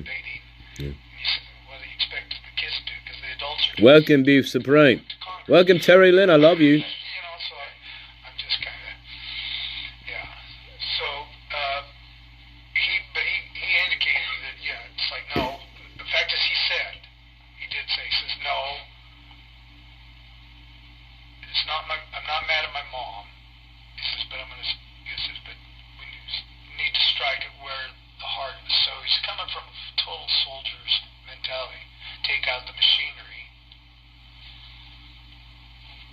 And,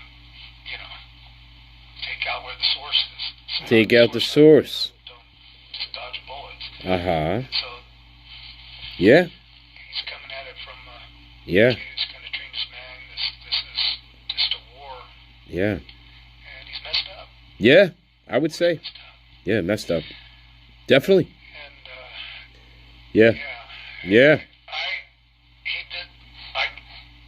I'm a little upset with myself because Why? he'd been doing all this stuff for so long. I just thought he was just kind of practicing, goofing with it, till he got into the military.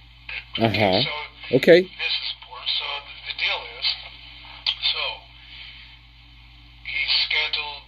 He's ROTC. So as soon as he graduated, he's scheduled to go into the military. You probably can't find him because he's probably at boot camp.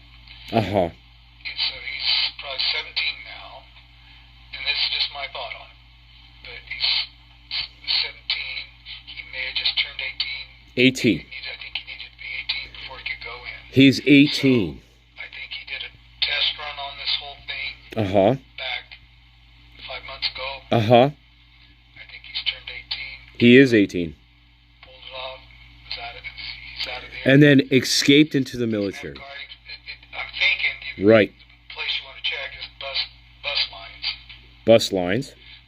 Bus times. So see if him and his mom and the other daughter back 5 months ago, between May and June. Welcome, CC. I'm sorry, CC. Sorry, welcome, CCJ. I apologize. Welcome, love. I love you. My thought on that. I think if you Sorry. you might check with the, check ROTC. He was down here, so he's in the school here, so he was in a ROTC program. So he went to school here in Nampa. No, Boise. In Boise. So he's over off of Vista. They lived at that. Oh, yeah. And I don't know what school that is. There'll be a zone there that they have to be in, probably. Yeah, sure. How tall is this kid? 6 foot, maybe 6'2". 6 foot to 6'2". 6 to 6'2". Yep, that fits. Blonde hair. Just well-groomed. Well built, blonde hair. Not really military looking, though. Not really military looking. Yep. Unfortunately, very likable. Very likable. In all other respects. And sadly enough, his philosophies, I don't necessarily disagree with some of what he, other than the fact that he stepped over the line.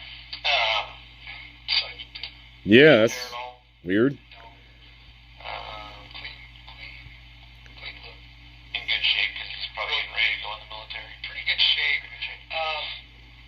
I remember thinking that he's in pretty good shape, but he's not near in the shape that all along I was thinking you're in for a rude awakening. He's going to get in better shape. Is what you're saying. Real soon. I think he's gonna have some second thoughts in that first week or two. So I want you to just take a minute and look over your notes. Okay? Let's do that. And then what I'm going to do, once you look them over, if you don't see anything new, I'm going to go back through this with you to see if it jogs anything, all right? See if I missed anything. Okay. Yeah. He'd been studying military style extraction and hits. How do you know that? Because he talked about it. Okay. Online or? Yeah, online. I got the impression he spent a lot of time with him. It'd be worthwhile. I was always curious about whatever videos and things he was watching. I had no idea. He didn't. This is Scott. His mom would go into a rampage. He'd haul off into the room a few times at his house. Yeah, me too, CCJ. Me too, man. Me too, love. This big old. Well, if look, document 77 is an eye opener, and yeah. This is it, man. Bulldog they had as a pet. He loved this big bulldog. This big bulldog literally just climbed right up on top of him. Sleep on it. So every time I push him up a little while later, this dog would be right up. This dog's 100 pounds. And keep it. Hey. Sorry, guys. Sorry, I keep it in run. Keep in mind, a lot of what we're hearing is not in the fucking documents. It's not in the document. Like this shit about a bulldog and this shit. That's not in the documents. That's not in there. Like this banter, this back and forth, these little stories we're telling. That's not in the fucking document at all. There's a lot of information that's missing from that document. For Like this whole sequence about a dog, that's not in the document. Nope. Oh, okay. Yeah, it's not. Okay, after extreme verbal attacks, he'd go on long walks. Him and his sister would sleep in the double bed downstairs. Him and his sister was sleeping in that goddamn double bed downstairs in the fucking basement. Right? Yeah. Yeah.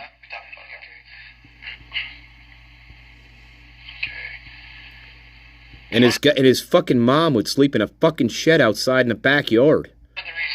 Get the fuck out of here, Idaho. Idaho, what is going on with you?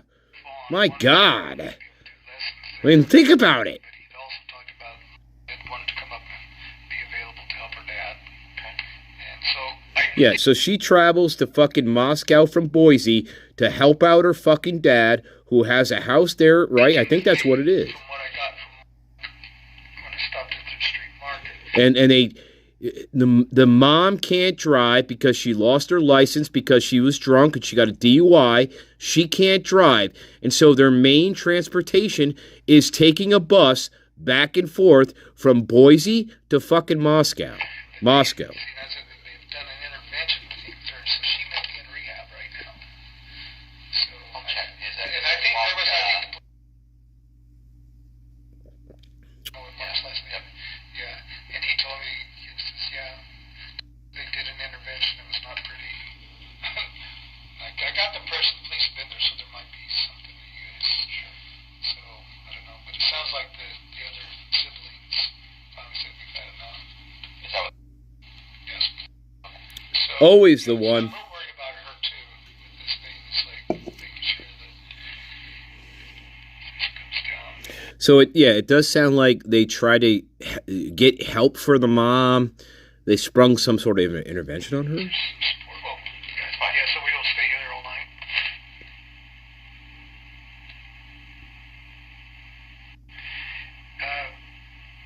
One thing about him, he had a propensity just to keep us cool. Good boy. And I'll just say, sorry guys, we'll continue. We got 26 minutes left here.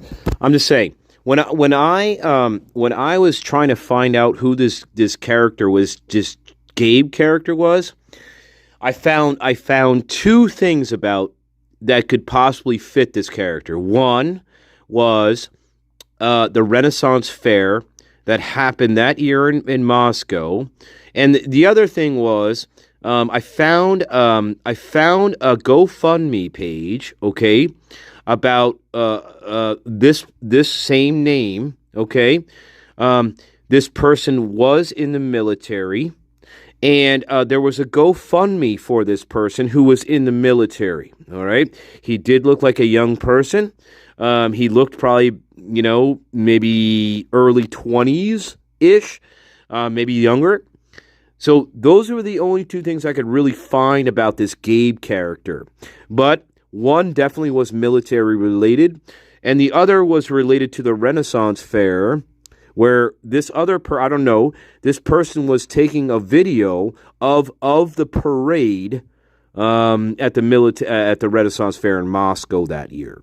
These are the only two things I could find on this Gabe character here.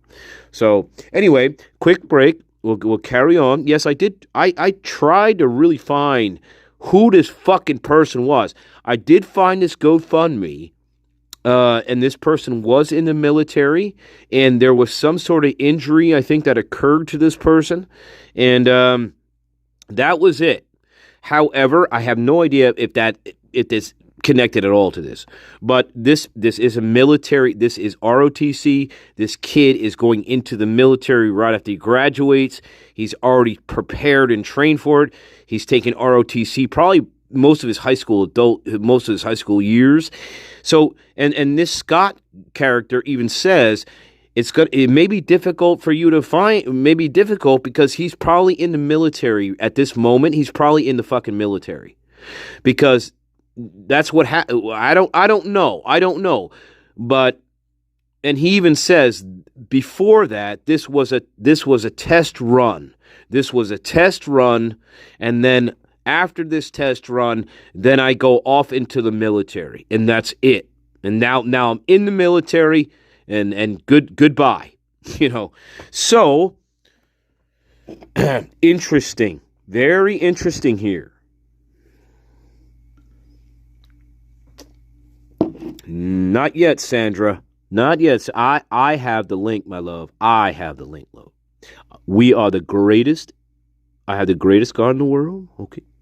We are the greatest, love. I told you. I told you from the very beginning. Anyway. Master Nature, give it a rest. They don't want to hear it, and they don't really give a shit about that.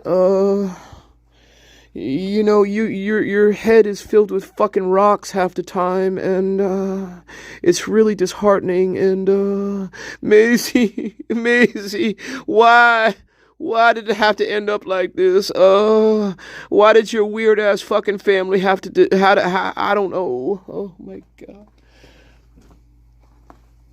We could have had a perfect life together, but then you started bringing up corn children, and I'm like, no fucking way am I getting involved in corn children. I mean, look at the corn children that we're listening to. You think I want another one running around? Oh my God.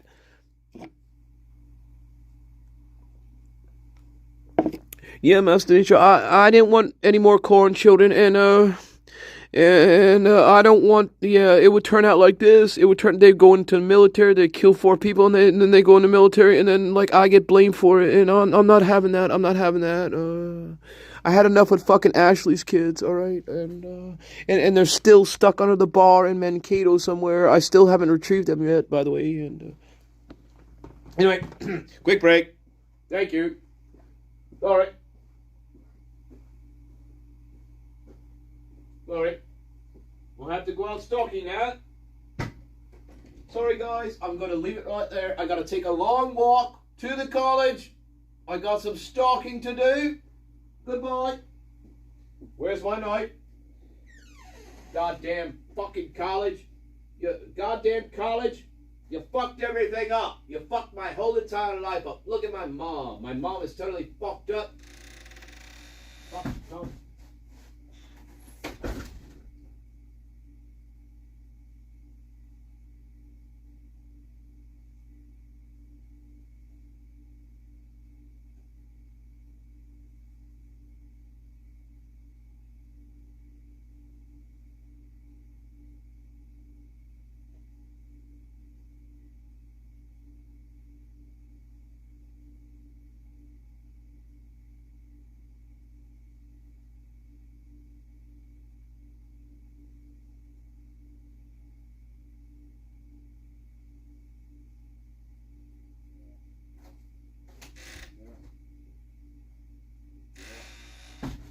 Yeah, it's like that. Like that. Hey, Chris McDonough. It's like that. This is the profile of your killer. I hope you're fucking listening. Because this is the profile of your killer, my friend. You cocksucker. Get the rocks out of your mouth. Alright? No more medals for you, my friend. No more fucking medals for you. No. No, and no, and no. And no, this is not Brian Koberger. No. That's right. Oh, wait. I was thinking... Guys, I'm sorry. Please, I'm sorry, guys. This is another one of those things that I was thinking about. Sorry. It's like this. It's, well, you fucking cock, man. I'll tell you what. Here. Hopefully... That's right, baby. Welcome, Clue Smith. Hello, love. I missed you, man.